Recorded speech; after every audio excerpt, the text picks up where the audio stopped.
Well, hello everybody, and welcome to our Friday Director Workshop. Today is Friday, October 15th, 2021. Thank you all so much for giving up your Friday morning and being with me live here on Facebook. I hope you've all had a wonderful week and enjoying this fall weather that we're experiencing in certain parts of Texas. So today we're going to be talking about 10 steps to moving past the pandemic. So what this world, or what we need to do to adapt to this new normal in this world that we are living in. So good morning. Hey Darlene, how are you? Welcome. Hi Pam, welcome. So this is a live presentation, so you do have the opportunity to interact with me on Facebook Live. If you've got questions or comments about the material today, you can put that in your comment screen. If you like anything that I say or you have an emotion about anything that I say today, feel free to throw out an emoji there on Facebook. That's always a lot of fun right there. And because this is a live event and you have the opportunity to interact with me, it makes it an instructor-led training with childcare licensing. So that helps you with the 20% of instructor-led hours that is required for your annual training requirements. Now this is also being recorded, so if you're not able to make it today or you know somebody that would benefit from this information, they can always go back and watch the recorded session. If you're watching the recorded video, then that would be self-instructional training with childcare licensing, which is still 80% of your training hours. All right. For those of you that are brand new and this is your first time joining us on Facebook Live, we are going to have our conversation today and our presentation. At the end of the workshop today, I will give you a link to complete an online worksheet. After completing that online worksheet and submitting it to me, I will then email you your certificate of completion. It does not cost anything to participate in our Facebook Live event. You only have to pay if you are needing a certificate of completion, and that payment will be due whenever you submit your worksheet at the end of the workshop. All right, so most of you, we've been doing this for 20 months now, so most of you are very familiar with the process and you know exactly what to do. I have a schedule to be here from 9 to 12 today. We're not going to be live for the entire 3 hours. Your worksheet that you will have at the end of the presentation today is pretty detailed, all right? It's going to take you a little bit of time to complete it. So I'm planning on maybe a little over 2 hours worth of material, and then that will give you plenty of time to complete your worksheet. But like I said, it's going to be a pretty detailed worksheet. There's a lot of thought that's going to go into this one, so just want to give you a warning right there. All right, so I am sharing my screen so y'all can see a slide presentation with some material that we're going to be discussing, and I will be narrating the material. So y'all don't get to see me today. I know you're heartbroken, but for you visual learners, you're going to have something to look at there on the screen other than me. All right? Now, also, you know, every time I forget to say this, then something happens. Whenever I say it, we typically have pretty good luck. But when we have technical issues, my best advice to you is just to be very patient. You know, if the video starts cutting in and out, or the sound, you know, starts cutting in and out, y'all, it's just the internet, and it's just the way the world is working right now. So there's nothing I can do about that on my end, but just keep on going. So just be patient with Facebook and the internet, and all things will work out. All right. My best advice to you is to close as many windows as possible on your device, whether you're using a laptop or computer or a smartphone or a tablet. close as many windows as possible. That typically helps with the video feed. If you have multiple programs running in the background, it does seem to delay the video feed and cause some disruptions. So we have learned so much about technology and live video feeds over the last 20 months. We're almost experts in this now. All right, so let's go ahead and get started with our material for today. All right. So by no means are we out of the pandemic yet. I don't think we're even close to being out of the pandemic yet.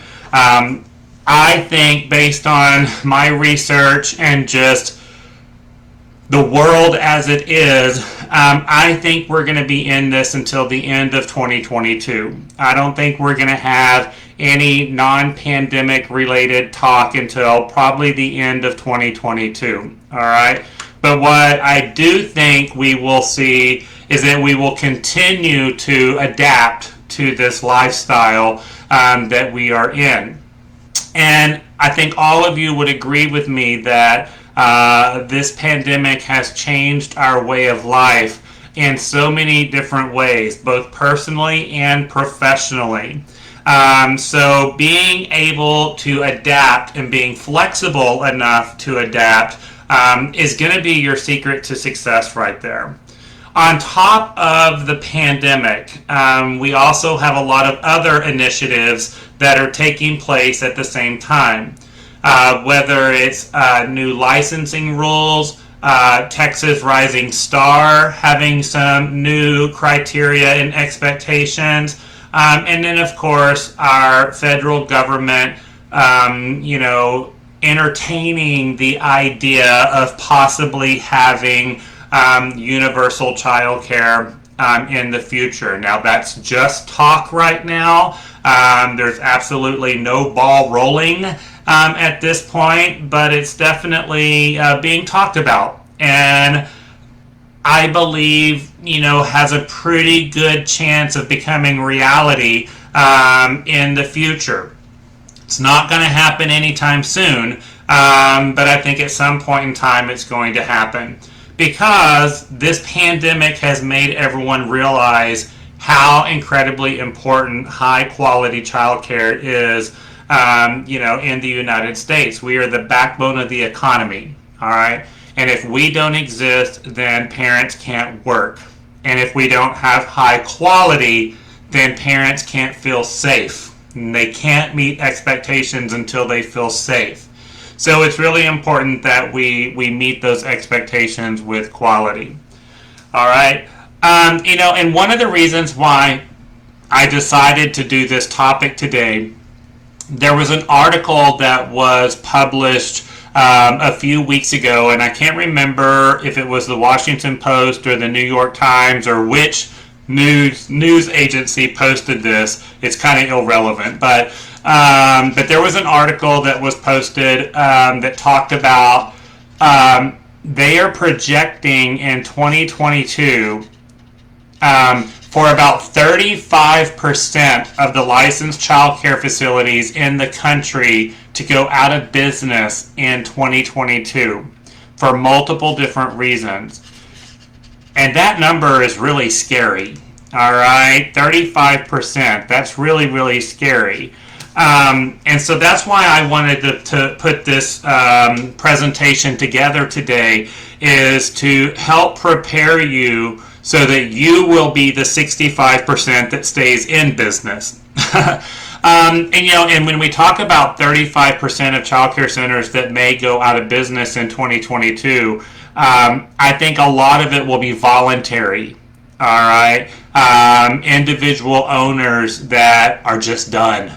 All right, because I'm sure y'all would agree with me that these last 20 months have been exhausting, absolutely exhausting. So a lot of small business owners are just simply done. And we don't want that to happen. I don't want you to be done. I don't want me to be done. All right. I have an exit plan, but my exit plan does not have me exiting for a while. There is a plan out there, though. But, we're all going to have that exit plan, but I don't want it to be in 2022. So we're going to talk today about moving past the pandemic, but then also setting you up for success so that you can continue to provide quality care and education to the children that you serve in your early education programs and after school programs. All right? So that's kind of the goal of today's conversation. Now, I want today to be a discussion. All right, so I don't want it to be, 2.5 hours of me talking about this material. I would love to get your opinions and your feedback, your comments on the material that we're going to share. We all learn from each other, absolutely, and especially during this pandemic, we have learned a lot from each other on what we could be doing, what we should not be doing, learning from other people's mistakes, these type of things. And that doesn't mean that they're bad people. That just, there's good people that make some not so smart decisions, and then we all go, well, I didn't think about that. Glad it was her and not me. But we've all had those moments during this process where we've learned from each other. All right, let's go ahead and start. And like I said, I've got 10 steps to moving past the pandemic. These are in no particular order, all right? So it's not like a David Letterman top 10 list. These are in no particular order. But these are 10 steps that I put together to help us be successful moving into 2022 and surviving this transition. All right. So the first thing I've got on here is that we have to stabilize our staff. All right. Now, this is a hot topic right now. This is a big discussion going on amongst the workforce, not only for licensed childcare and after-school programs, but all industries are suffering staffing shortages out there. And we're not going to be able to move forward until we stabilize our staffing situation. Now, I don't know what the magical answer is going to be yet. Nobody knows what the magical answer is to this problem. Our government doesn't even know what the magical answer is to this problem. We're going to have to figure this out on our own. But there's a lot of new terms and new trends that are happening in the workplace here in the United States of America. Many of you have heard the term ghosting, and employees that are ghosting their employers, meaning they just disappear and don't come to work anymore. Or they accept a job, they work for 1 week, and then they leave, And here's something that I find to be very funny. Because y'all know, I have to find humor in everything, right? We have to laugh about some of this stuff, or else we will go crazy. I was just watching a news story the other day that was talking about the staffing crisis and the ghosting situation and employees that just walk off the job for no reason or whatever reason. People that don't show up for interviews, blah, blah, blah, blah, blah. And, they were mainly talking about restaurants and bars and service industries and retail establishments and warehouses, those type of industries. And I kind of sort of laughed out loud because I'm like, dude, this is what we've been dealing with for the last 20 years. All right? In the childcare industry, we have been dealing with ghosting for 20 plus years. This is just a way of our life. Now that other industries are experiencing what we have been experiencing for all these years, it's suddenly a national problem. But I kind of had to chuckle out loud when I was listening to this story and them talking about these scenarios with employees, and I'm like, it sounds all too familiar. Would you all agree with me? Would you agree that we've been dealing with this problem for a long, long time? Way before the pandemic, we've been dealing with this problem.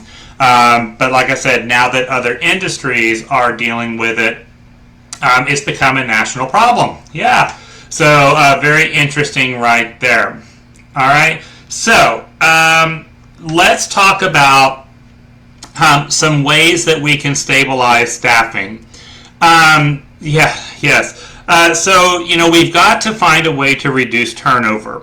Now, prior to this pandemic hitting us, our legislators here in the state of Texas had already proposed legislation to charge Texas Workforce Commission with the responsibility of supporting licensed childcare facilities and after-school programs and finding a way to reduce turnover by supporting employers to provide a stable workplace.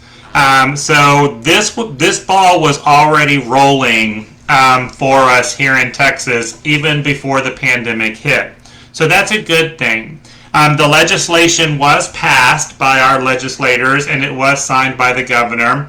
And I believe there is a December due date that Texas Workforce Commission has to come up with a plan on how they're going to support us and help us reduce turnover of staff.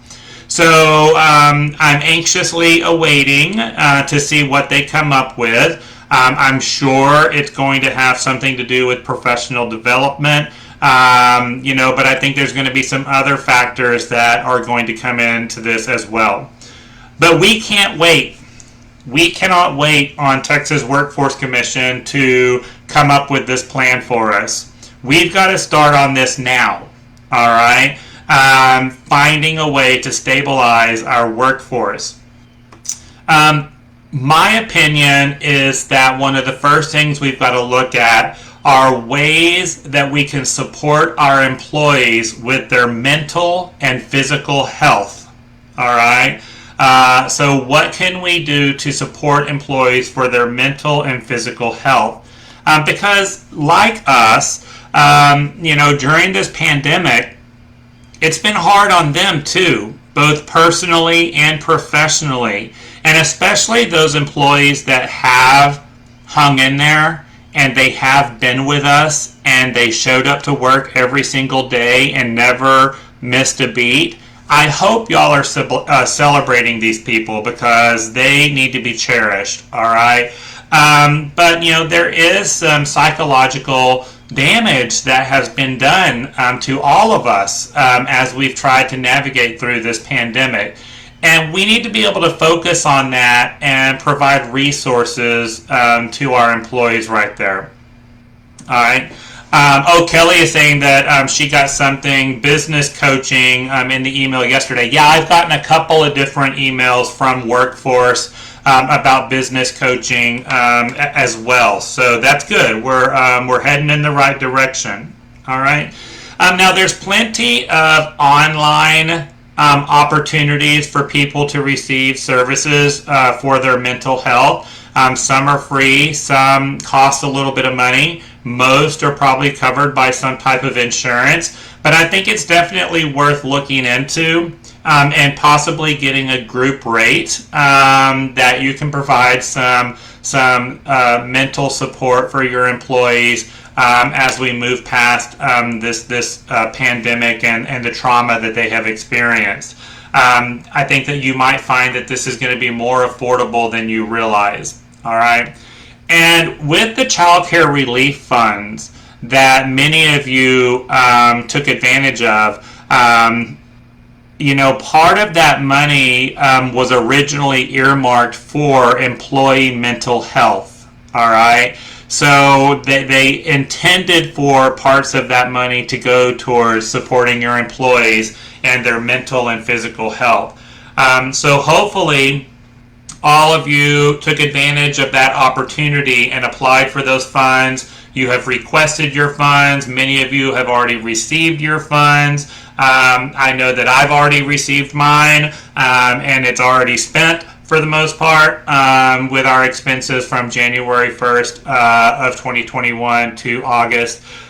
So that's been very, very helpful. And by the way, rumor has it that there's going to be another wave of relief funds coming in January. That was actually announced on a Texas Workforce Commission webinar a few weeks ago. So be on the lookout for that right there. So good opportunity for you to help support your employees. But let's talk about some other things that we can do to help stabilize our staffing situation here in Texas. Y'all, communication. I say this in so many of my trainings, but it's probably more true now than ever before. In the absence of communication, negativity will fill the void. All right? So when we don't communicate, our people will fill in the blanks with negativity. All right? So, we've got to communicate, but don't over-communicate. Communication should always be on a need-to-know basis only, but we've got to communicate.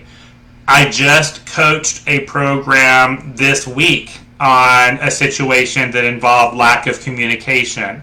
So, it's an ongoing issue right there. So, look at ways that you can enhance your communication. And I know that we've got all these devices and tablets and cell phones, and there's these applications, and all these different technical ways of communicating with our people. And while all of those are nice and fancy, y'all, good old-fashioned face-to-face communication is the key. All right? So sit down with them, 5 simple minutes of one-on-one time, and communicate. I see on the comment screen that Carrie said that they joined a local gym and they pay for their teachers' memberships. Yes, that is an awesome idea, because not only do we need to support their mental health, but their physical health as well. I love it. All right.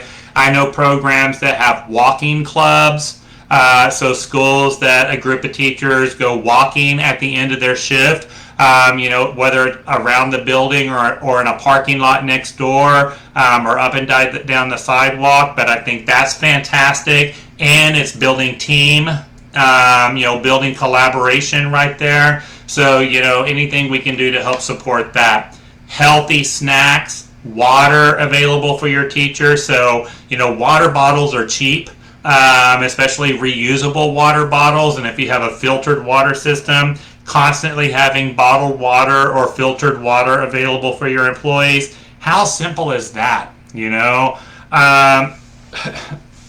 know, I know I've told this story to a few of y'all before, but one of the most celebrated staff appreciation initiatives that I think I've ever done, where I got the most feedback from employees on how much they appreciated this, was buying really nice, high quality toilet paper for the staff bathroom. Instead of the toilet paper that we buy in bulk for the children to use, getting some really nice toilet paper for the staff bathroom. Y'all, how simple was that? And I think every single employee made a comment about how much they appreciated the nice toilet paper. All right? Things like that make a big difference right there. It's a really big difference. All right?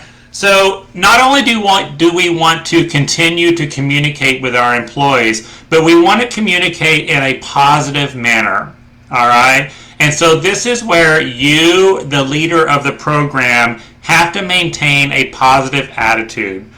And when you do have self-doubt, when you do have negative emotions and negative thoughts, that needs to be kept to yourself, all right, or with your other leadership colleagues, okay? But as far as your staff is concerned, everything should be positive and upbeat and motivating and encouraging.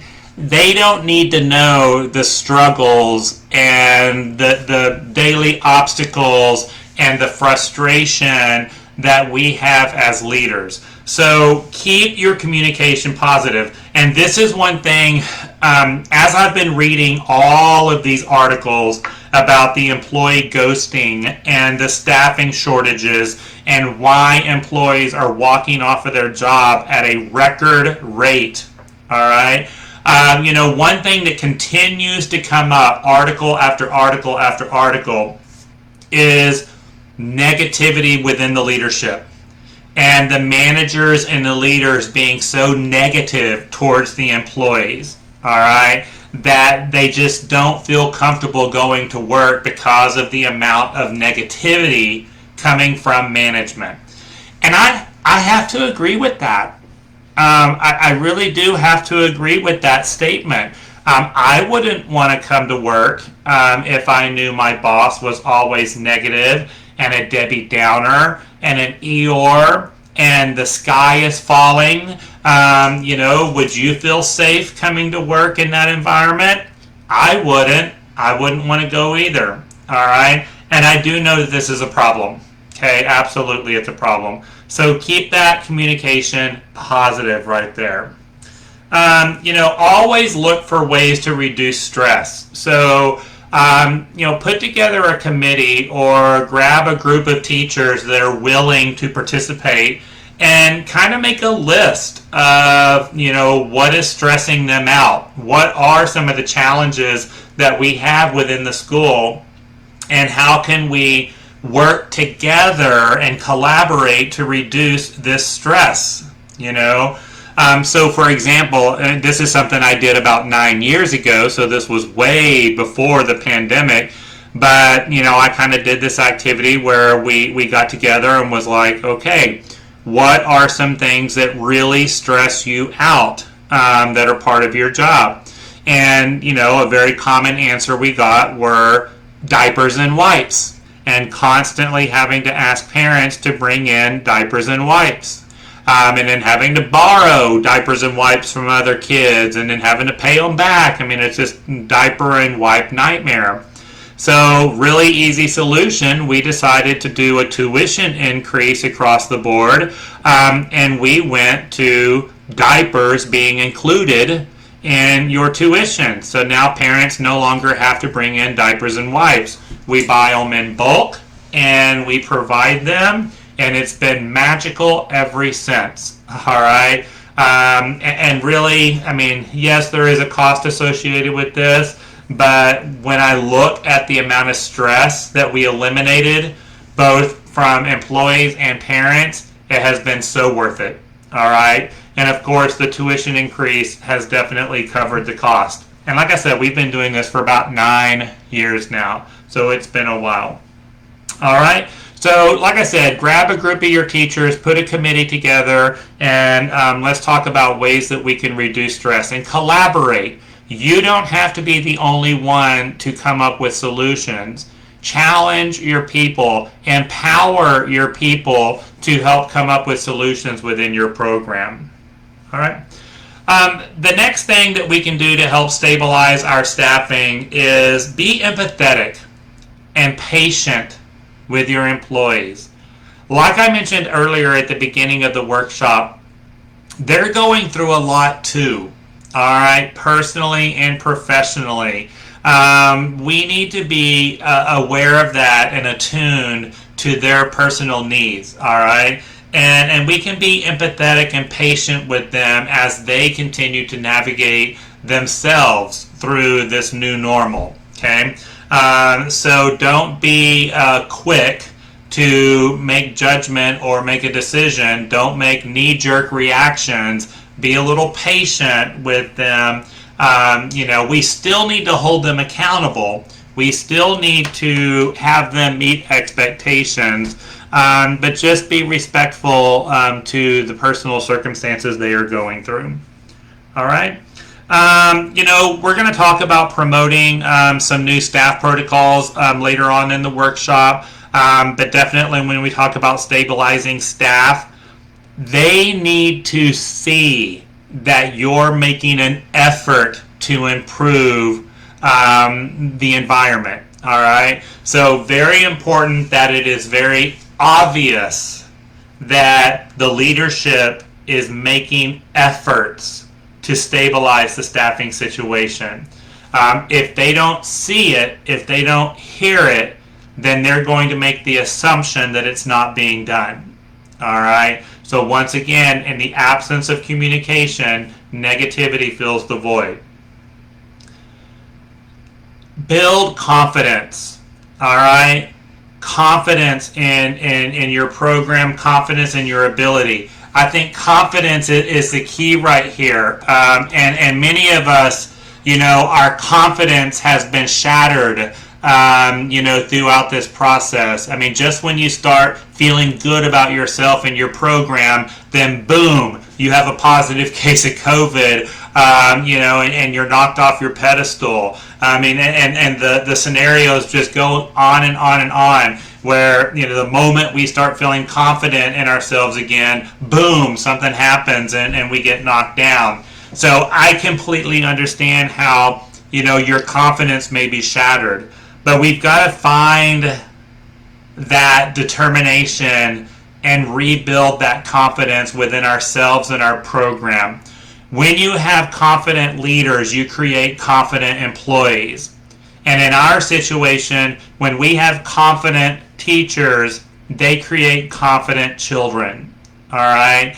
But even our teachers, I can't tell you the number of teachers that I've spoken to that are 30 plus year teachers that are like, Mr. Tim, I just don't think I have it in myself to keep doing this. They've lost confidence in themselves as well.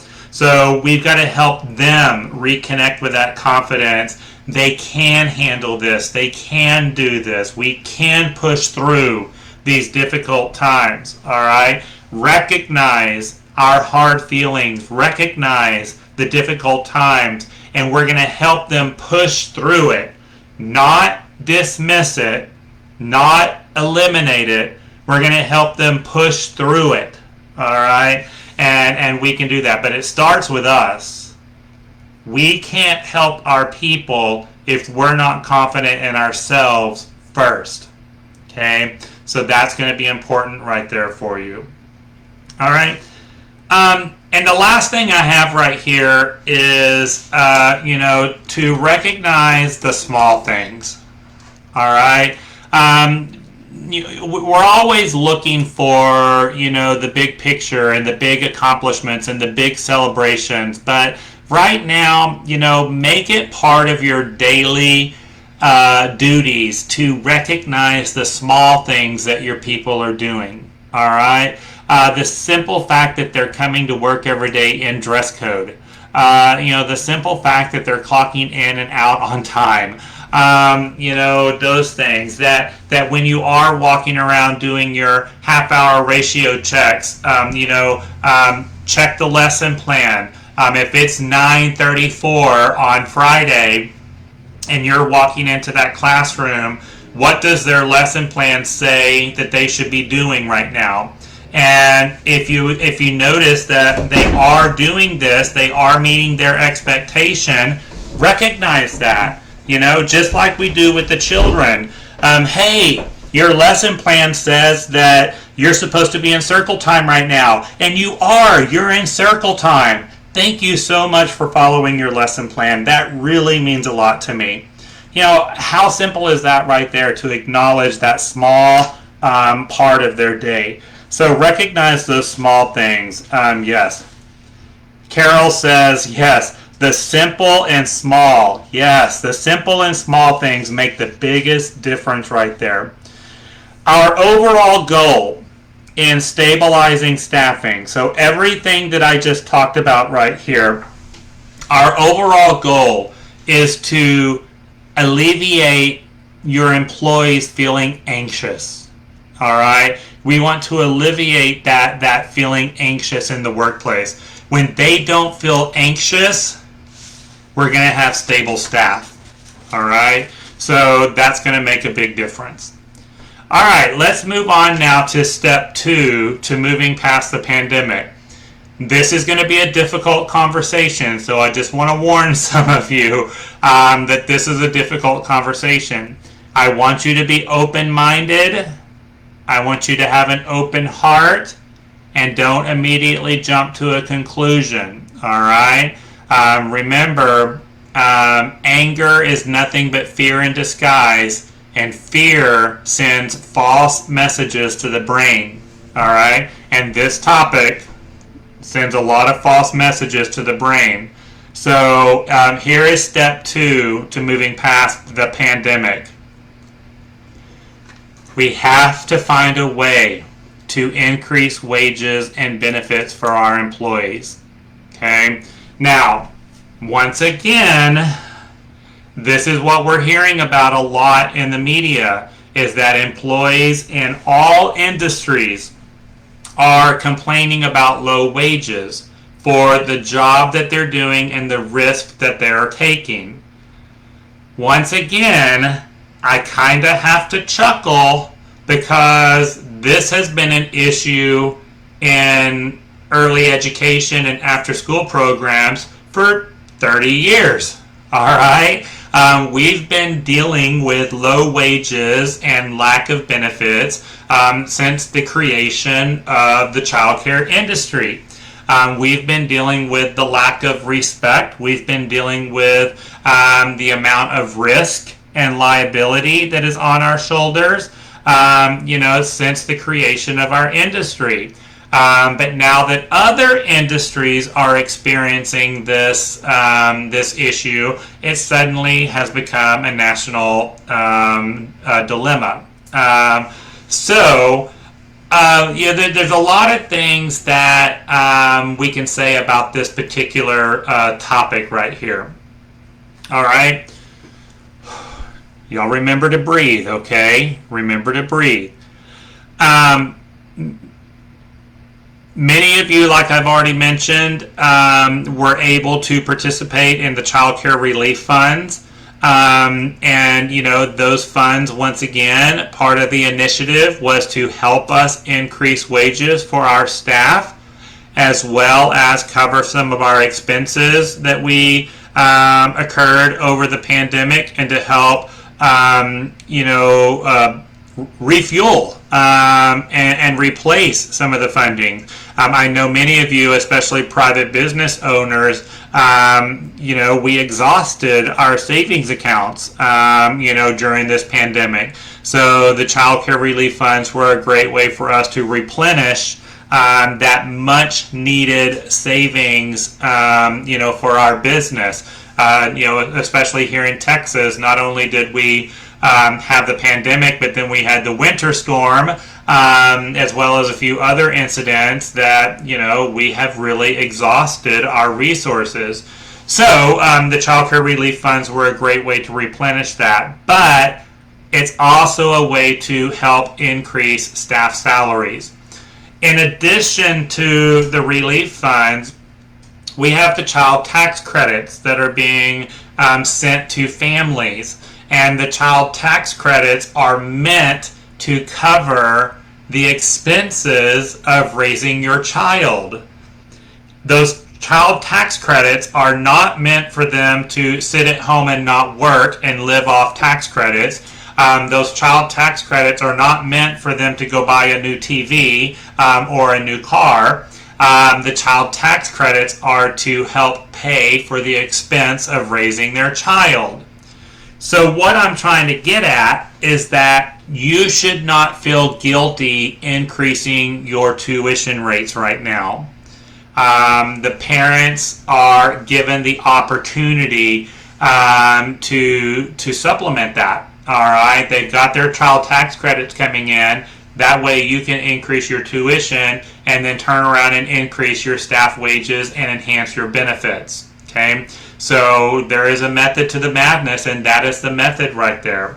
Now, it's really interesting to me that I've had a couple, not a whole lot, but I've had a couple of people mention to me that they are choosing to not accept the child tax credits for whatever reason, and I don't even want to get into those reasons, okay? You know, y'all, that's their choice. All right? You still increase your tuition. You still do whatever needs to be done to support your business and to support your employees. And if that parent chooses not to accept those child tax credits, that's on them. All right? That is not on you. That is on them. And so you continue to do whatever initiative that you put in place. And if they come and say, well, I don't want a tuition increase, I refuse those tax credits, that's your problem. All right? Not mine. So, I've had a few people that have brought this up, and I'm just kind of like, none of my business. All right? I'm going to do whatever needs to be done to keep my business afloat. And we have been anxiously waiting for a great opportunity to increase our wages for a long time now. And this is something that is so desperately needed. So take advantage of this opportunity. And I do believe that there's going to be other opportunities to come. All right. I've got my speculations on what I think will happen to help increase staff wages, especially in the childcare industry. Once again, remember, Texas Workforce Commission was given the task of finding ways to reduce turnover. Increasing wages and benefits are going to be a big part of that. So I think that when they release their plan at the end of the year, there's going to be something included related to benefits and wages. All right. I don't want to say what I speculate out loud just yet. All right. Because I don't want to give any false hope or be held accountable for my speculations. But I think I've got a pretty good idea of what I think is going to happen. So y'all can just be patient and wait for that information right there. Okay. But I do think that there's additional support coming. All right. In different ways. All right, so whatever you need to do, whether it's increased tuition, utilize your relief funds. Many of you probably have some of the payroll protection program funds that are tucked away in a savings account. Whatever it may be, but we've got to take care of our people, and we've got a great opportunity to do so now. All right, let's pay them what they're worth. Let's pay them what they're worth. And we can't sit around and wait on our government to do this for us. As private business owners, we've got to take the initiative and explore opportunities to do this within our business. All right? And it can be done in a successful way. All right? I'm going to go ahead and move on past step 2 right here, and let's go on into step 3. And this kind of piggybacks off of our first conversation, step 1, but enhancing the working environment. So once again, I'm going to go back to a lot of the articles that are being written about the ghosting and why employees are leaving their job and why employees are not returning to work. So, and a lot of it involves the working conditions or the working environment. I understand that, once again, the pandemic has been a punch in the gut. It's been very, very difficult, and we have lost focus on what is most important to us. What we've got to focus on right here, and those of you that are taking notes, I would definitely write this down. And I'll put this in the chat screen. But the one takeaway that I want you to take away right here is, do your employees feel safe from their version of reality? So from the employee's point of view, do they feel safe? And I would recommend that you sit down with your employees individually, not in a group. I recommend these be individual conversations and say, hey, give me some feedback about the working environment. And what are some suggestions that you have that would help you feel safe coming to work. All right? And have those conversations with your people one-on-one. When you do it one-on-one, they're going to feel heard, they're going to feel empowered, they're going to feel appreciated. If you do this in a group, those things aren't gonna happen. All right, they're just trying to pacify us, so we're having this in a group conversation. Have these conversations one-on-one. All right, what are your suggestions on ways that we can enhance the working environment so that you will feel safe coming to work? I would even go as far as asking this question in an interview. All right, when you're interviewing new candidates, asking them, what are you looking for in an employer? And what are some things that you're looking for that will make you feel safe coming to work? All right, what will make you feel safe coming to work? Ask that in the interview, and you'll get a really good idea of the intentions of that person with that question. All right, but let's just kind of talk about some general ways to enhance the working environment. And I think all of these can be related to the pandemic, or we can tie these into the effects of the pandemic on our people. Lighting, all right? We don't think about lighting very often, but we need natural sunlight to feel safe, all right? When you're working in an environment that is dark and dingy and you feel like you're in a cave, that will naturally lower morale, all right? It will dampen spirits, okay? So I really want you to take a good look at your physical environment, your physical premises, and is there not enough lighting in your program? Now, many of you don't have the ability to get a sledgehammer and create a window, and that's not what I'm telling you to do. But, do we need to install more lights? Or opening up some shades, all right? But really kind of look at the lighting of the building, and you might be surprised, especially if you are dealing with a lot of low emotions and a lot of employees that have experienced that lack of confidence, that low feeling amongst themselves. You might find it surprising that they're also working in an environment that doesn't have a lot of natural light or light in period. So is it dark and dingy within the workplace? I actually have one building right now that we're installing some additional can lights in the ceiling.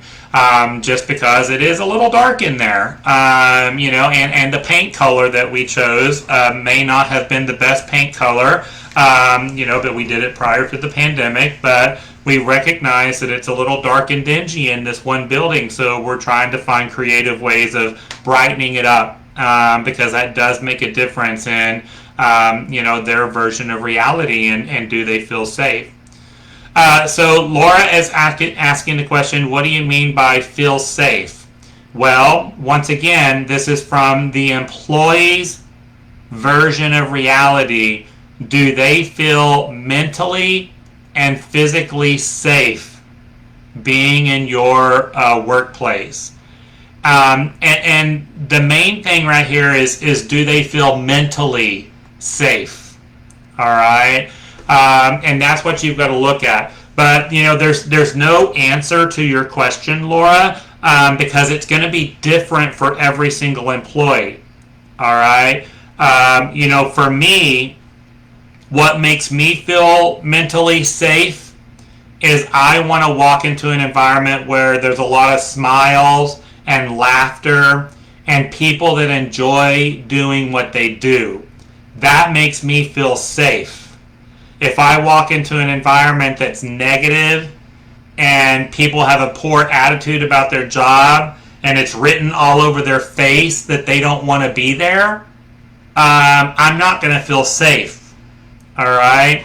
Now, For other people, I just had a conversation with somebody on the phone the end of last week that was talking about flooring and the type of flooring that this particular program had, and this person did not feel safe with the type of flooring that this building had. Now that kind of, you might think, well, that kind of sounds silly, but I understand exactly where she's coming from. Was there carpet or was there tile? Was it polished cement or was it, planks, whatever? Were there an adequate amount of rugs so that you had a soft element on the floor? Was it bright? Was it dark? So there's a lot of factors that come in there, but from this person's point of view, the type of flooring that this building had did not make her feel safe. You know what? That's her version of reality. All right? Yeah. Oh, Carrie, I'm right there with you, okay? Carrie saying things that are in disrepair, such as chipped paint, broken items, stress me out. Amen to that. I absolutely agree with you. That right there stresses me out too. I agree. All right. Because here's my whole thing, and let's talk. This whole workshop today is about our employees, and well, actually, that's not true. We're going to talk about parents here in just a little bit. We're not going to talk about parents as much as employees. This is very employee driven, but my whole thing on disrepair is that if a parent sees chipped paint and broken items, they're going to think, how can they take care of my child if they can't even take care of that piece of equipment? Or how can they take care of my child when they can't even get that hole in the wall fixed? That's what my brain immediately goes to right there. So there you go. Victoria is saying that our teachers can come to management and talk about things that are on their mind, and that gives them security. Absolutely. I love it. Thank you for sharing that, Victoria. That was very helpful. All right, so talked about lighting, talked about adequate amount of windows, and that windows don't have blinds covering them, so you've got the natural sunlight coming in. But something else that will really enhance your workplace that tends to go unnoticed is organization. Having a clutter-free, organized environment makes people feel safe. When your environment is cluttered or messy or overstimulated, people don't feel safe. All right? Now, we're early educators. I understand that we're early educators, and one of the characteristics of being an educator is to also be a hoarder. We tend to want to save everything. And many of our buildings, we struggle with a lack of storage. All right? So our classrooms and our hallways and our offices tend to get very cluttered and disorganized very quick. All right? I would make sure that you get a good system in place to keep that organized and clutter-free as much as possible. And think about your own personal self. How many of you personally, when you clean your house really good, or if you're lucky enough to have a housekeeper that comes every other week or whatever, and they clean your house, or when you take your car to the car wash and you get your car cleaned and detailed, how much different it feels after getting that car cleaned or getting that house cleaned, all right? It just makes you feel different about that environment. I was actually just talking to one of my own children about this, that they were in a low mood and kind of pouty. And I said, well, when was the last time you had your car cleaned? And they were like, what does that have to do with me being in a bad mood?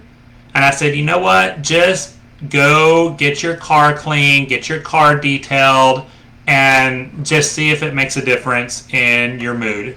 And sure enough, it changed their outlook. All right. So it's just so weird how something as simple as, being clean and organized can change your mood. But look at that. Plants. Now, there's a lot of scientific research that having living objects around you, such as plants or animals, help enhance your working environment and make you feel safe. All right. So, we definitely don't want any poisonous plants in our environment.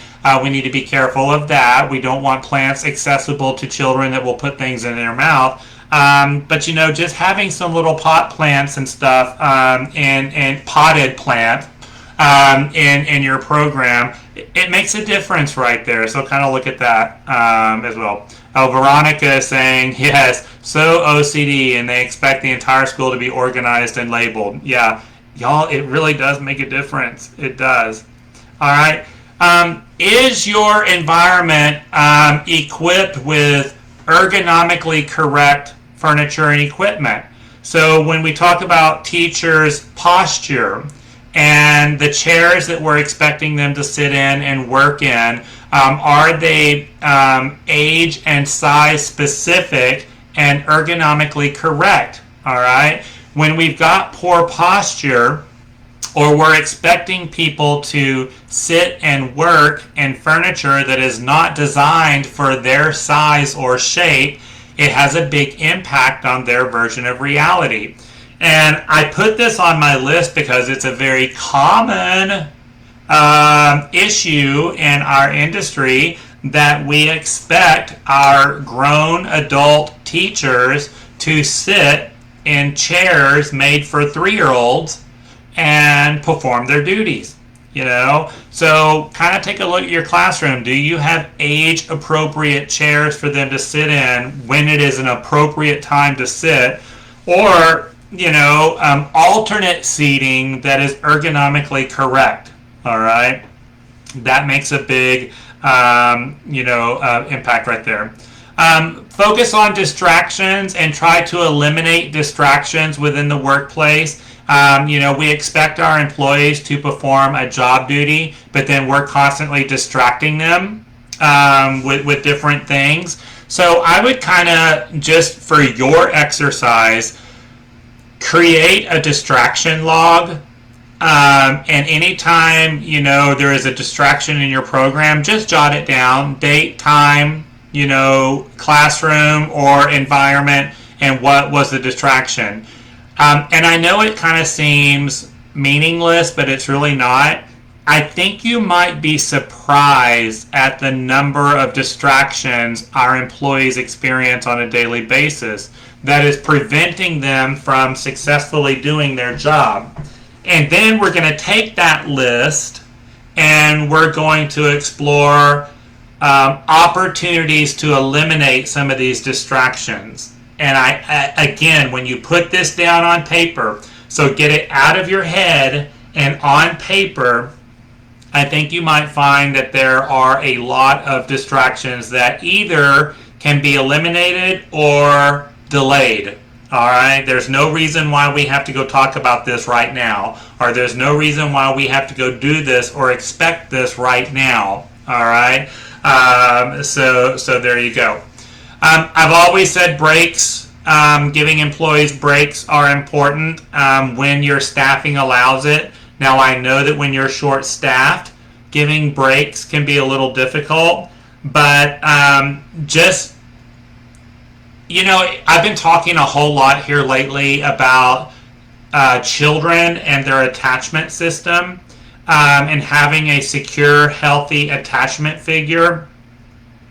And, sometimes when you're an infant teacher and you've got 4 babies that you're responsible for, you're not going to be able to immediately care for a particular child.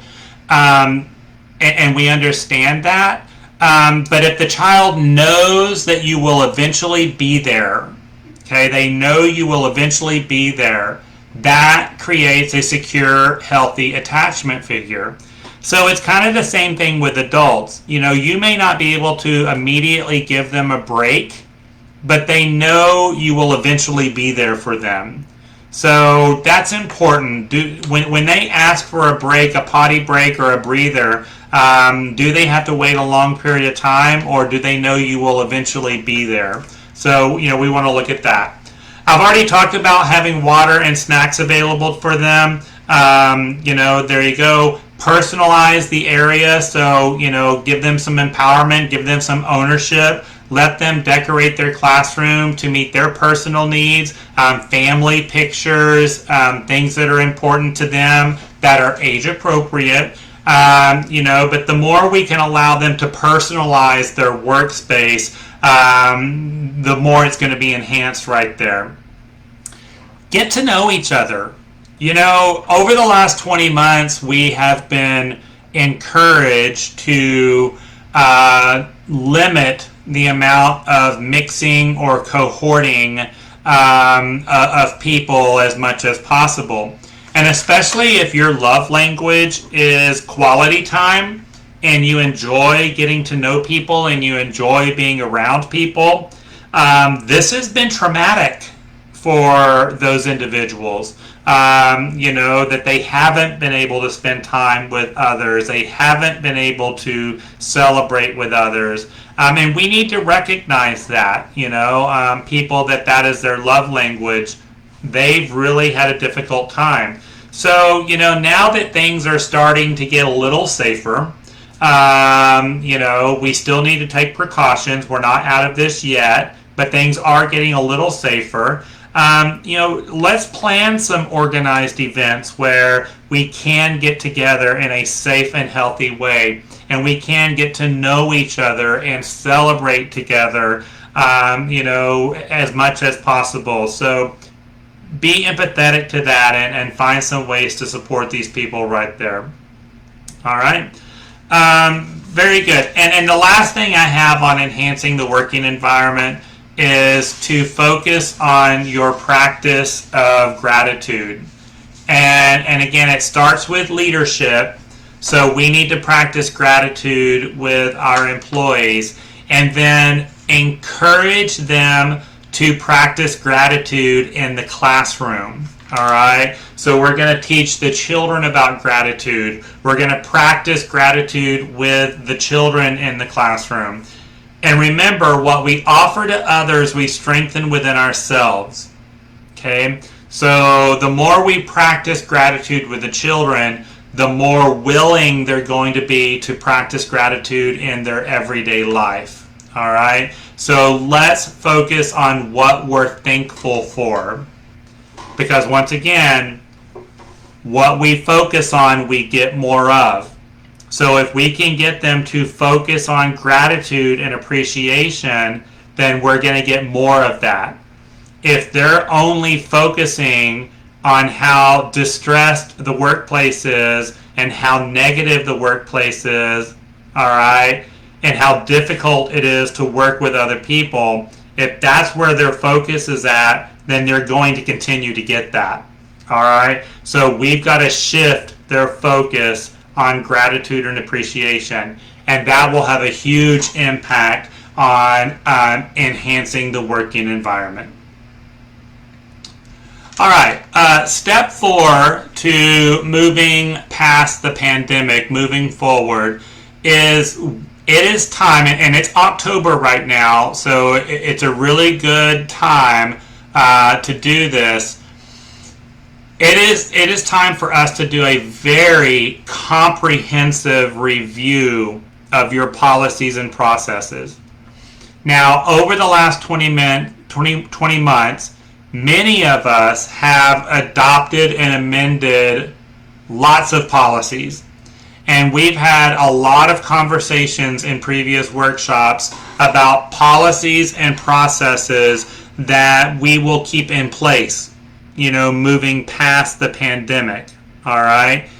But even with the policies that we have already amended or adopted, I do think it's going to be critical for us to do a very, very comprehensive review of our policy manuals, look at everything, and see what needs to be enhanced or changed. Because, I mean, you just look at everything that we're talking about today, all right? You're going to make amendments to your policies, all right? For several different reasons. So do a comprehensive review of both of those booklets right there.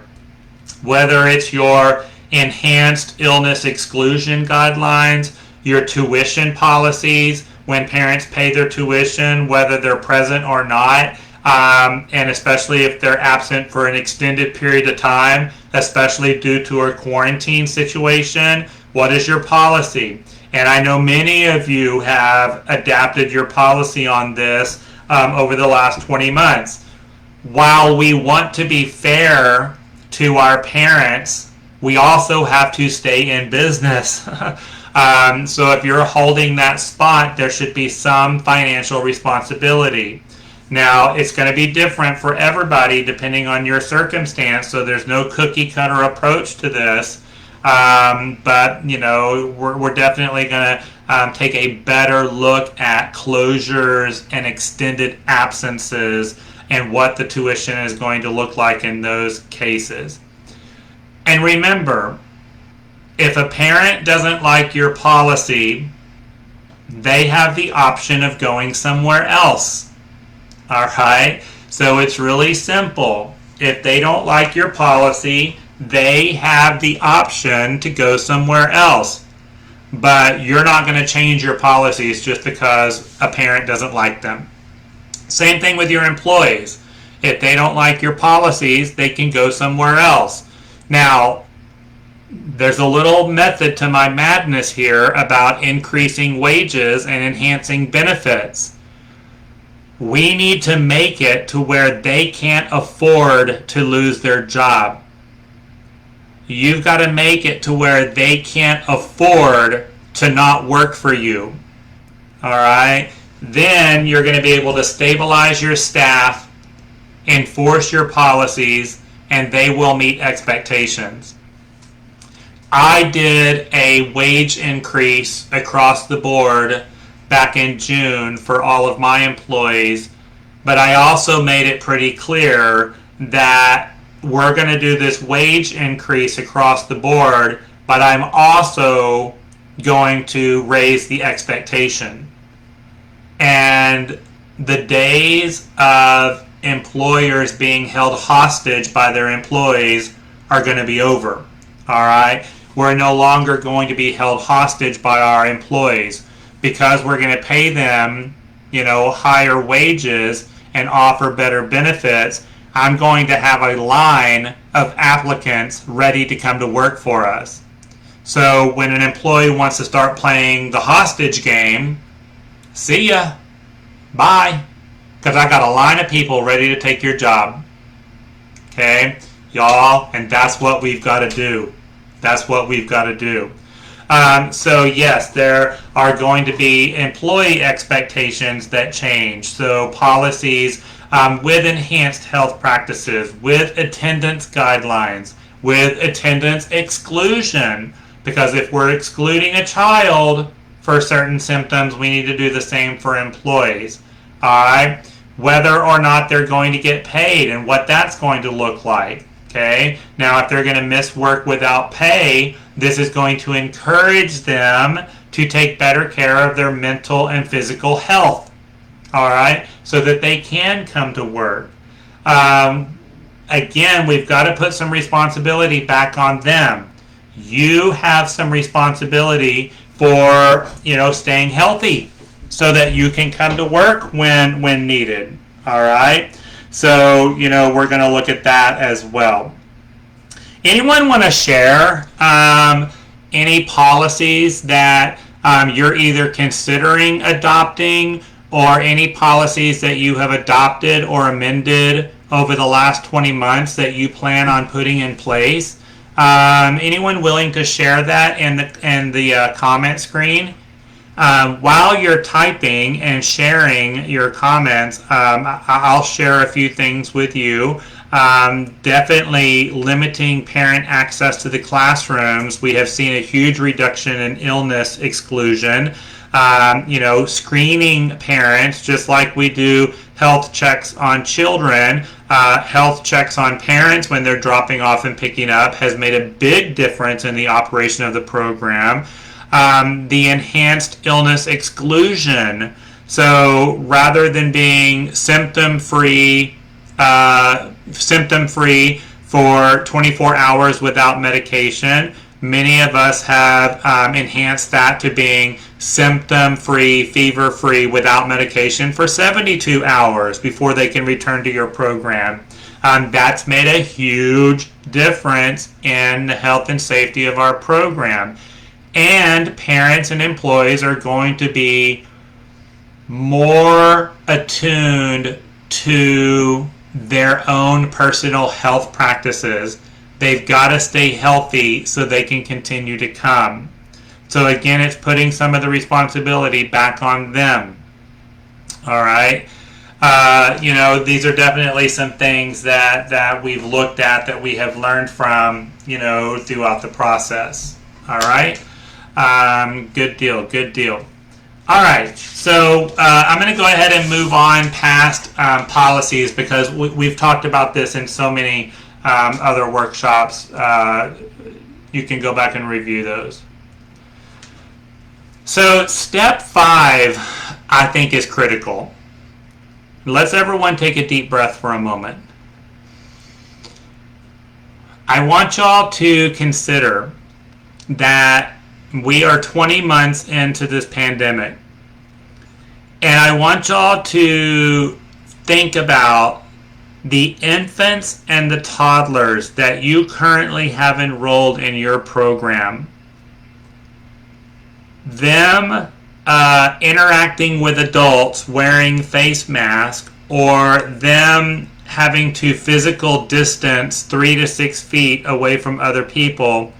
These infants and toddlers who have had limited physical touch, who have had limited intimacy with their caregivers, this is all they have known since they were born. Your infants and toddlers that you have in your program, the way we have been living during this pandemic is all they know.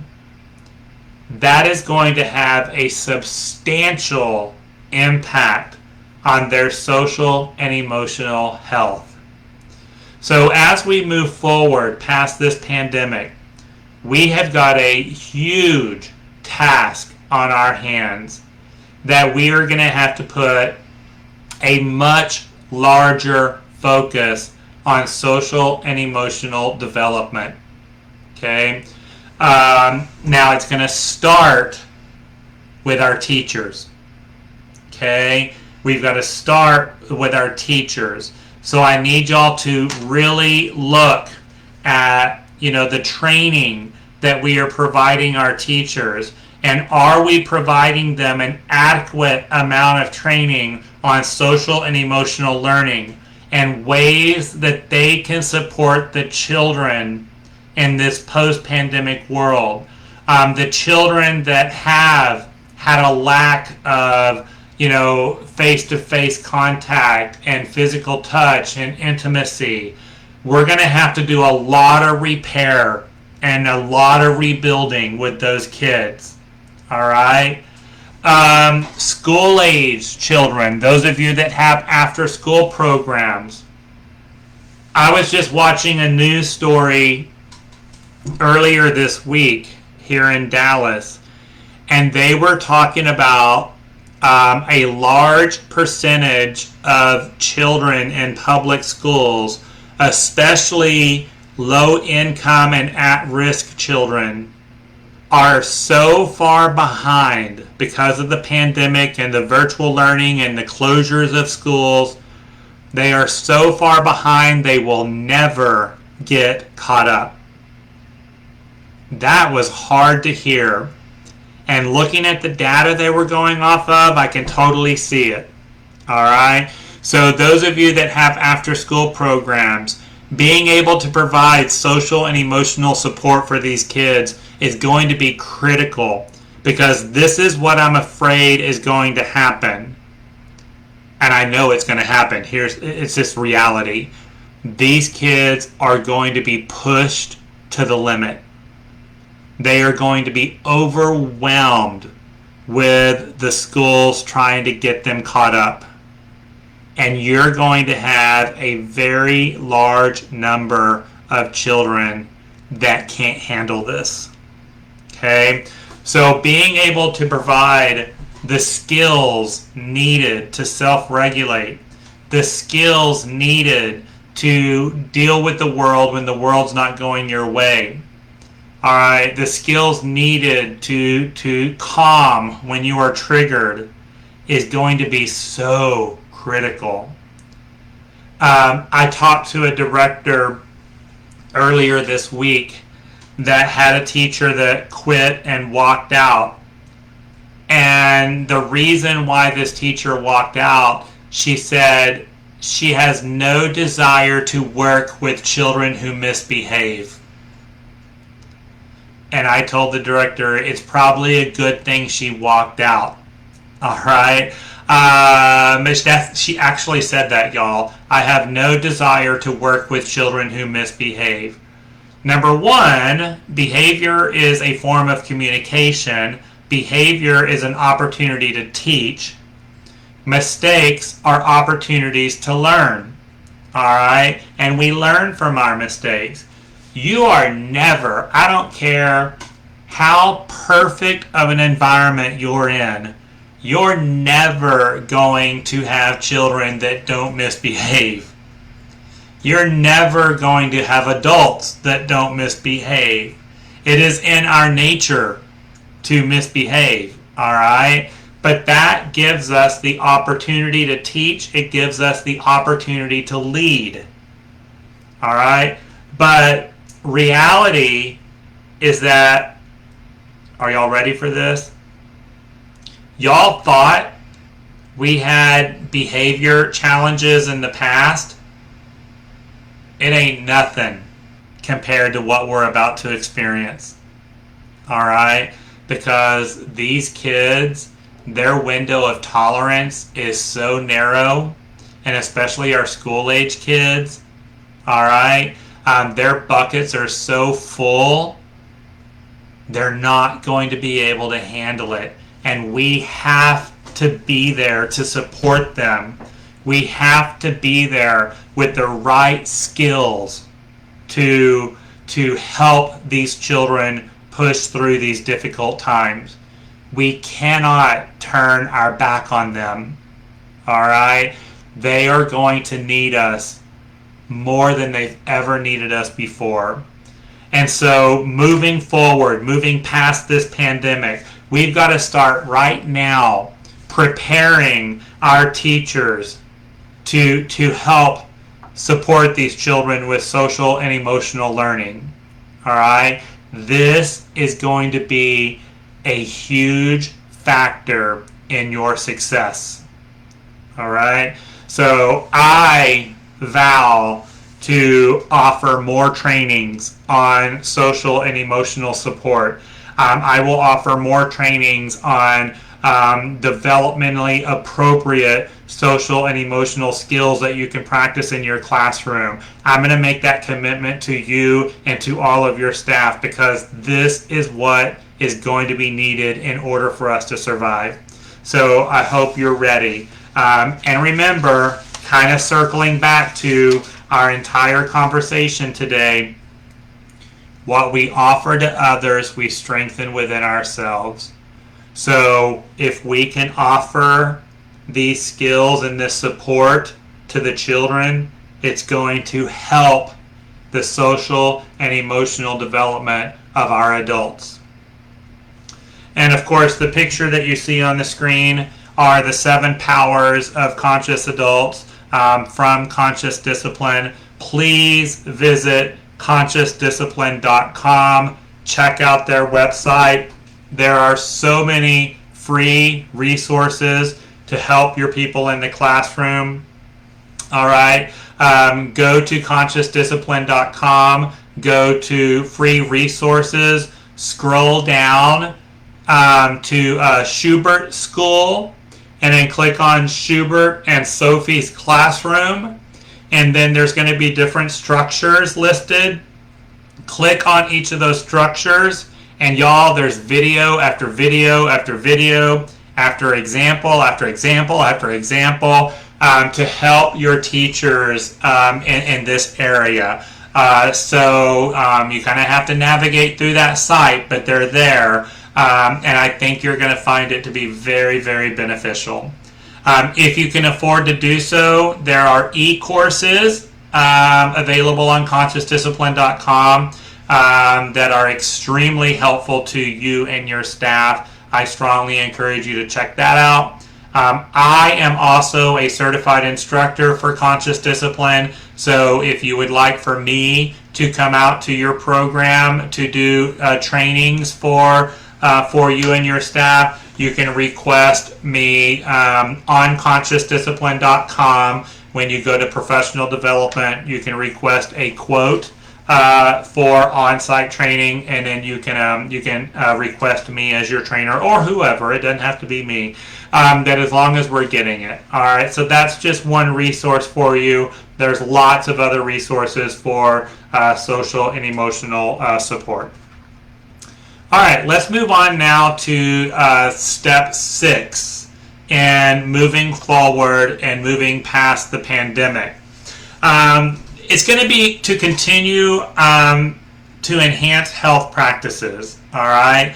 Now, once again, talking about policies and processes that we have adopted or amended throughout the pandemic that we're probably going to keep in place. I'm sure many of you would agree with me that a lot of our enhanced health practices we have found to be very beneficial to our program, and we're going to continue to do those as well. All right. Helena just made a comment that I've got to circle back to. Helena said, I wish I had Conscious Discipline 15 to 20 years ago, and I share it all the time. So I am right there with you, and I, caught myself constantly saying, I wish I had these skills when I was a classroom teacher. I wish I had these skills when I was a director. I wish I had these skills when I was raising my own 2 children. And I constantly was beating myself up over that. A pivotal moment for me, personally, is when I accepted I did the best I could with the skills I had at the time. Okay? There's nothing wrong with the way I did things in the past. I did the best I could with the skills I had at the time. Now, I have new skills, and I will practice these new skills and lend them to as many people as possible. And in 15 or 20 years, I'm sure there's going to be some other skills that we will practice. All right? So y'all, you did the best you could with what you had at the time. All right, so let's get back to step 6, continued and enhanced health practices. So Darlisa is saying excluding medication. Y'all, that is such a big liability. Dispensing medication in your program, and you might want to talk to your insurance agent about this. You may have a reduction in your premiums. You may have a reduction in your premiums if you exclude medications, because there is such a huge liability with us dispensing medication, and the possibility of giving the wrong medication to the wrong child or the wrong dose. The liability is ginormous. All right. So that's definitely something that you might want to consider, that parents have to give medication themselves. Now remember, there are some medications that are protected under the Americans with Disability Act, and they are considered a reasonable accommodation to a special need. So be aware of those types of situations. You can go back to my training on supporting children with special needs, and I kind of go through that right there. But that would be the only thing that you want to keep in mind right there.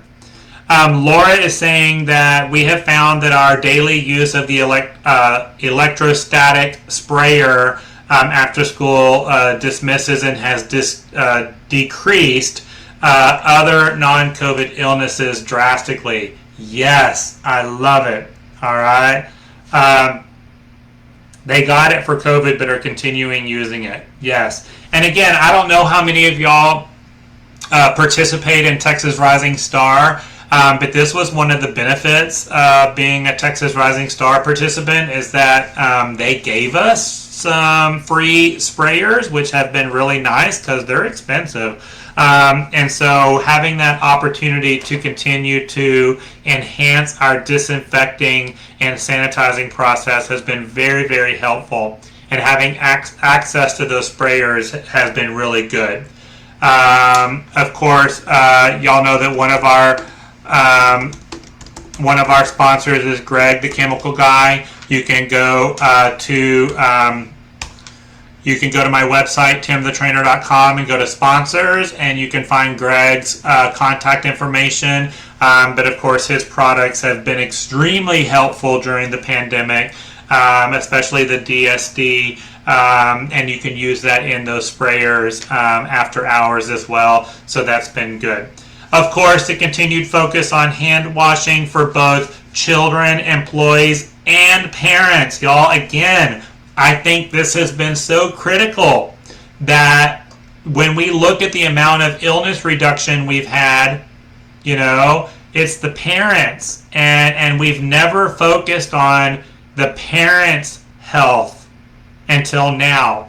And now that we're requiring parents to wash hands, to use hand sanitizer, that we're screening them upon entry, it's made a big difference in our program. So that is definitely one that we will continue moving forward, is the parents' responsibility to wash hands and to sanitize and disinfect before coming in, because they're not regulated like we are. So, you know, that makes a big difference right there as well.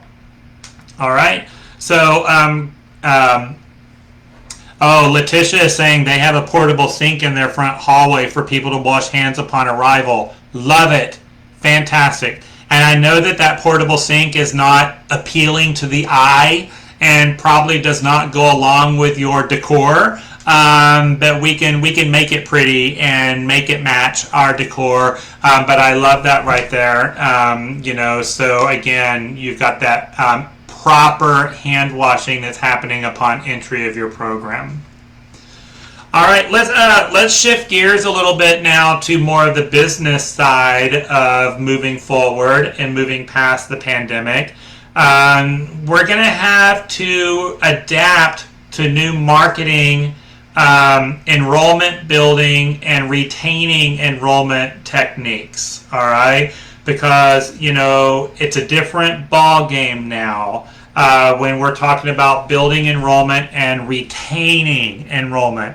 And I always put a big focus on enrollment retention when we talk about marketing, because you can't build your enrollment if you're losing families along the way. You can only build enrollment if you retain your current families and add to that. All right? So we want to build and retain what we've got. All right? So, you know, an old way of marketing was knowing your customer segment. Now, or knowing your customers, I'm sorry. It's just knowing your customers and who you're marketing to. Now you've got to know your customer segment. All right. So what are they looking for in a provider? So I pulled some data to share with you on this right here. And then you can kind of take it and adapt your marketing strategies and your enrollment retention strategies based on this. 32% of customers look at affordability. All right. So 32%, and I'll go ahead and type this on here. So 32% of your customers look at affordability. Now, I know that we just talked about, increasing parent rates, but again, they've got tax credits to help with that. 25% of customers are looking at health. So as you're creating marketing material, to build your enrollment, you need to make sure that every piece of marketing material you create has something on there about how you are maintaining a healthy environment. So what are you doing to make sure that your school is healthy for the children, the employees, and the parents? And that needs to be on every piece of marketing material. When you're giving tours or you're taking phone calls for enrollment, you need to talk about your health practices. Don't wait for them to ask about it. You need to bring this up first, all right? Because they're looking for this. It's the second highest thing that they're looking for. Your current families, okay? Don't forget about reselling your program. So selling your program also means reselling your program. So once you enroll that family, don't forget about them, okay? But you need to have weekly communication with your families about health practices, all right? Weekly communication about what you're doing to maintain a healthy environment for your folks. Once again, in the absence of communication, negativity fills the void. So if you're not talking about this, they're going to assume you're not doing it. All right? Y'all got to remember that the generation of people that we're working with right now, it's not just your employees that fall into this current generation, it's also your customers. All right? 16%, okay? 16% of what they're looking for is what you're doing to save the planet. All right? Y'all, this is real data. I did not make this up, okay? So 32% affordability, 25% health, 16% what you're doing to save the planet. All right? So are you recycling? Are you limiting the amount of disposable items that you use in your program? Do you have a compost? All right. Do you have a garden where you're growing stuff? Once again, we talked about plants earlier. Plants create oxygen. Do you have a lot of living objects in your program? These are things that your customers are looking for. And not only do we want to address this with potential clients, but your current families as well. So when you're creating your weekly newsletters, all right, are you talking about what your program is doing to give back to the community? What is your program doing to help save the planet? Because this is the third thing on the list that they're looking for. All right. So yes, the next one, and this is a very close, item right here. 15% of what customers are looking for right now is society. So how are you being part of the greater good? All right, how are you being part of the greater good? I'm going to circle back here to your enhanced focus on social and emotional learning. So if you're putting more focus on lending skills to not only children but the adults that we're working with on how to maintain composure, how to calm when you experience upset, how to successfully push through difficult feelings, that is focusing on the greater good. All right? And your parents are going to appreciate this. So when we talk about social and emotional development, we need to step it up and also provide parent workshops on the same topic. All right? And that's going to fall right in line with these new marketing techniques on what customers are looking for. All right? What type of service can I give back to my people? All right? And doing parent workshops where we can focus on the greater good is going to be critical. What is your caring trademark? All right? How does your school give back to the community? Do you participate in charity events? All right. Do you and your staff volunteer for different charity organizations? But really kind of take a look at that right there. So yeah. Oh, Letitia says that we started sending trainings to our parents in our newsletter. One of your videos was in last week's. Oh, you got to tell me which one. That's exciting right there. Y'all, I'm actually working on a parent workshop series that we're going to do on Facebook Live. So look forward to that in the very near future. They're going to be nighttime events, but they're going to be geared directly for parents. And I'm going to make it open to everybody out there. So be on kind of the lookout for that. I'm working on that and about ready to launch it. All right. So there you go. And then so we got 32% affordability, 25% health, 16% planet, 15% society, and look at this. Only 12% of what customers are looking for is experience. Only 12% of what they're looking for is the experience they have in your program. That is so interesting to me, all right? Because, the philosophy that we've always gone by is that people will not remember the product you're selling or the service that you provided, but people will always remember the way you made them feel. All right, the experience part of it. This should be one of the easiest things that we do, is to provide a meaningful experience for the families in our program.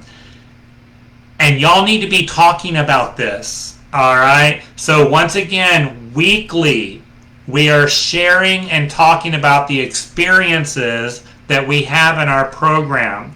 All right. The experiences the children are having in the classroom, the experiences that you're having with the parents. Use social media as a tool to share those experiences right there. Oh, y'all did the 10 principles. Okay, good job, Letitia. Yay. Thank you. Great. Awesome. So you just shared that YouTube video with them. All right, cool. Very good. Very good. All right. Here's another thing that we have to adapt to with our marketing strategies. We are no longer competing with each other. All right. When we talk about competing with other licensed child care centers in the area, we're no longer competing with each other. We are now competing with the last best experience that parent had. All right. So whatever their last best experience was is what you're now competing with. So whatever their last best experience was, you have to take it up a notch. And you've got to be better than that last best experience. So this is where having conversations with that parent about what was their last best experience. I cannot exceed if I don't know what it is. All right. So when you're giving tours, when you're taking phone calls, specifically asking them, not just tell me about your last experience with an early education program, or tell me about your last experience with an after-school program. Tell me about your last best experience with a program. And then you've got to exceed that last best experience. And the other thing with this new marketing techniques that we've got to adapt to, it's all about the customer's journey. Okay, it's not just about getting that sale, but it's continuing to resell your program. It's continuing that experience. It's taking your customers on a journey, all right, with the time that they are having with you. So you've got to look at, the whole time span that they're with you and what type of journey are you taking them on. And I even like using that word, all right, that we're going to take you on a journey, all right, while your child is with us.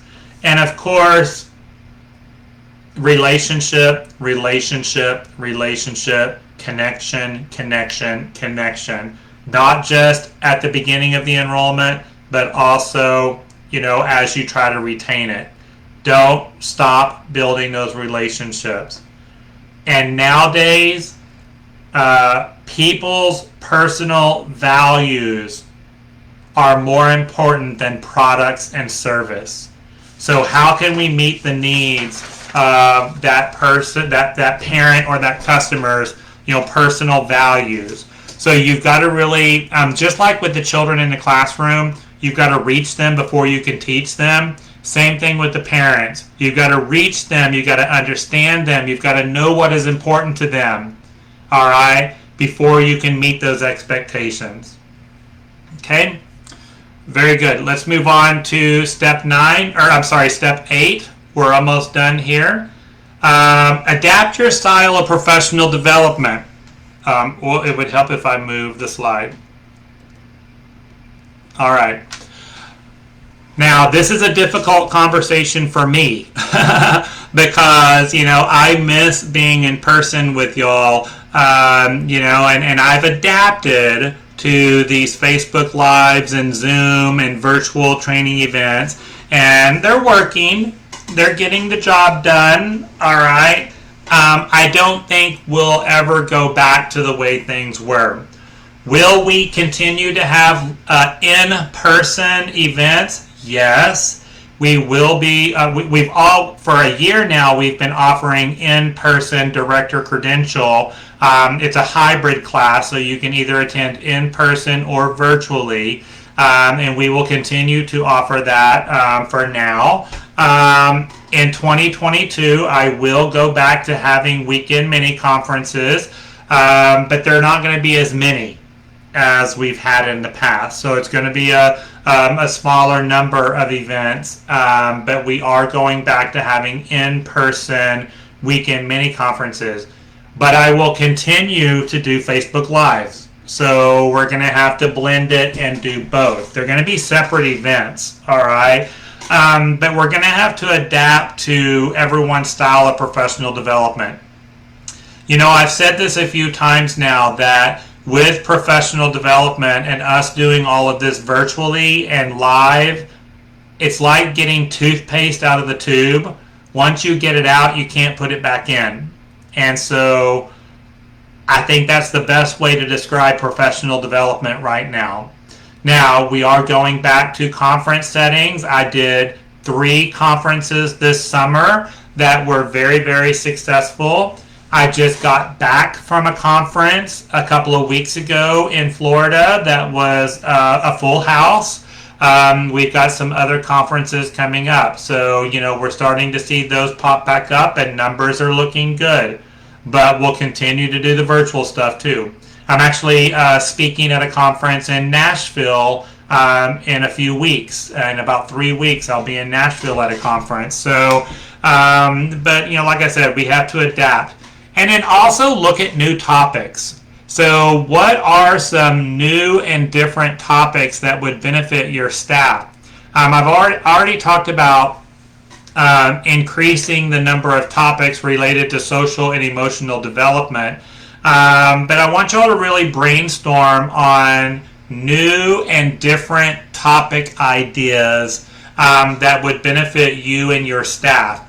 And if y'all want to send me this in Facebook Messenger or you want to shoot me an email with some topic suggestions, I think that would be very helpful. Because we got to look at what are people hungry and thirsty for right now. All right. I'm actually doing a training in a couple of weeks on, stress and new ways of dealing with stress. And I think that that's very critical right there as well. All right.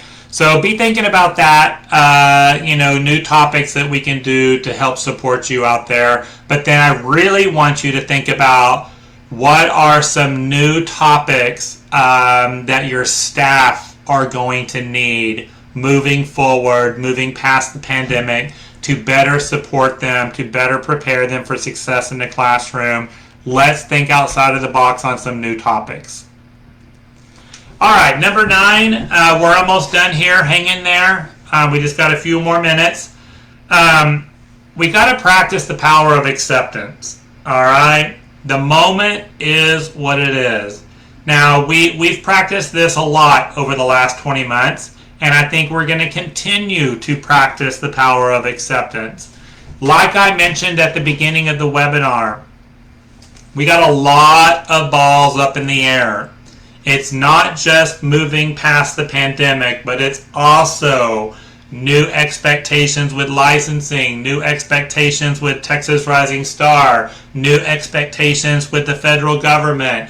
And if you want to go into the business side of it, new tax laws that are out there, business practices that are changing. There is a lot of transitioning happening, in the business world right now. So we can either accept it and move forward, or we can resist it and get left behind. So the choice is up to you. Do you want to accept and move forward, or resist and get left behind? Because it is what it is. All right. Now, I also have a training coming up on becoming an advocate for your beliefs and values. So we've got to have a louder and more professional voice when it comes to protecting what we believe in, protecting our industry, protecting our businesses, and doing what is best for the children in our programs. And we can do that, and we have a very powerful voice. And as we move through this transition, our voice is going to be imperative. All right? And so I've got a specific training coming up just for that. On how to use your assertive and professional voice when being an advocate. But that's all part of the power of acceptance. The moment is what it is. We can learn from the past, we can accept the moment, and we can influence the future. All right? So that's our goal right there. Learn from the past, accept the moment, influence the future. All right? And part of the practice of the power of acceptance is being able to maintain your composure when the world doesn't go your way. So identify your triggers. Know what pushes your buttons. When that behavior takes place, whether it be with a parent, an employee, or a child, how do you calm? All right, take a deep breath. And we want to respond to the situation, not react to the situation. But we're going to have to practice a lot of composure moving forward. All right? And with composure comes acceptance. And with acceptance comes empathy. All right? And retaining the value of empathy is going to be so critical moving forward. And I'm sure a lot of you would agree that we need to work on empathy in this country right now. Absolutely. And the last thing I have on my moving forward 10 steps to moving past the pandemic is to have grit and determination, to be brave, to have courage, to have determination despite difficult times. Now, I am so impressed with so many of you and your grit and determination throughout this pandemic. It is overwhelming how amazing so many of you have been during this time, during this difficult time, and that you have hung in there and you have stood for what you believe in and you haven't given up. And I admire all of you so much for that. Unfortunately, there have been people that haven't made it. And it may not be because of grit and determination. There could be outside factors that created the opportunity for departure. So I don't want to immediately make assumptions right there or judge people, because there are outside factors that led to some decisions. But, there are also people that did not have grit and determination and they gave up. We don't want to do that. We're not going to give up. We're going to continue to remind ourselves why we do what we do. People don't get burned out because of the job that they do. They get burned out when they forget why they do it. So constantly remind yourself, why do you do what you do? What is your purpose? Okay? What is your purpose? What is your end game? And I want y'all to put a focus on your physical endurance. How much can your body handle? And you need to start talking to your body instead of listening to your body. All right? Because, it's like a marathon runner. Somebody that runs a long distance. After you've been running a couple of miles, your body starts telling you, hey, it's time to stop. All right? And runners, cyclists, have to talk to their body and say, no, we're going to keep going. We're in it to win it. We're in it for the long haul. And we learn to talk to our body instead of listening to our body. And so with grit and determination, that physical endurance, your ability to talk to your body and not listen to your body is going to be so critical moving forward. Because y'all, I know you're tired. I'm tired. All right? There are days that I am just physically and mentally exhausted. All right? But we rely on that physical endurance to keep us going. That mental toughness. All right? That mental toughness that we can get through this. And people that we put in charge of our feelings, we put in charge of us. So we're not going to let other people be in control of our feelings. We are in control of our feelings and emotions. And once you gain that control, the sky is the limit. All right? So with mental toughness, we're not going to let other people or other actions be in control of our feelings and emotions. We're going to have emotional balance. It's okay to be sad. It's okay to be frustrated. It's okay to be anxious. It's okay to be disappointed. But we're going to balance that out with happy and calm and gratitude and appreciation. All right? So focus on that emotional balance right there. And y'all, I don't know what your belief system is. I don't know what your values are, but meditation or prayer makes a big difference in success. So whether you meditate or pray, okay, meditating or praying daily creates success. You've got to have clarity. You've got to clear that mind. All right? Get the garbage out. Flush it out. And that's what meditating and praying does.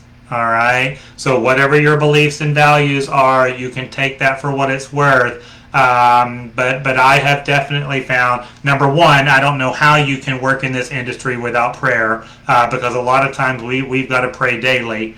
But I have really, over the last 2 years, put a big focus on meditation, and it has made a big difference, and it has been a reason why I've been able to push through these last 2 years, and meditating and just clearing your mind.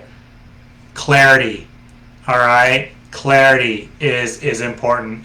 And with that grit and determination, that no matter moving forward, moving past this pandemic, no matter what is thrown our way, we will get through this. All right? We will get through this. And you know what? We will get through this together. The power of unity. We are all in this together. All right? And together, we will take the early education and after-school industry to a new level of quality and compassion, and just, we're going to do amazing things, y'all. We're going to do amazing things. All right, so that is my 10 steps to moving past the pandemic. So I know that was a lot of information.